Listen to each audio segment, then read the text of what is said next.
Voici certaines des choses que j'ai apprises dans la vie. Qu'aucune personne n'est entièrement bonne et qu'elle te fera mal de temps en temps. Pour cela, tu devras la pardonner.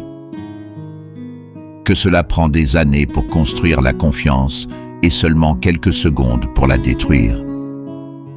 Que nous ne devons pas changer d'amis si nous comprenons que les amis changent, que les circonstances et l'environnement nous influencent, mais que nous sommes responsables de nous-mêmes.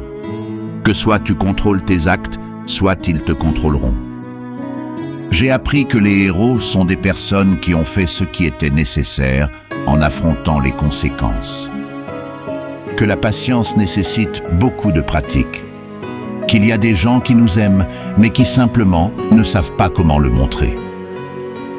Que parfois, la personne que tu penses, qui te portera le coup de grâce lorsque tu tombes, est en fait une de celles qui t'aideront à te relever. Que juste parce que quelqu'un ne t'aime pas comme tu le voudrais, cela ne signifie pas qu'il ne t'aime pas de tout son cœur. Qu'il ne faut jamais dire à un enfant que les rêves sont des bêtises, ce serait une tragédie s'il le croyait. Qu'il n'est pas toujours suffisant d'être pardonné par quelqu'un.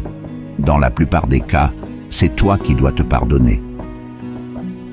Que peu importe en combien de morceaux ton cœur s'est brisé, le monde ne s'arrête pas en attendant que tu le répares. Peut-être que Dieu veut que nous rencontrions un peu de mauvaises personnes avant de rencontrer la bonne personne. Ainsi, quand nous la rencontrons enfin, nous saurons comment être reconnaissants pour ce cadeau. Lorsque la porte du bonheur se ferme, une autre s'ouvre. Mais souvent, nous regardons tellement longtemps la porte fermée que nous ne voyons pas celle qui a été ouverte pour nous. Le meilleur type d'ami est celui avec qui tu peux t'asseoir sur un porche, sans dire un mot. Et quand tu t'en vas, tu as l'impression que c'était la meilleure conversation que tu n'aies jamais eue.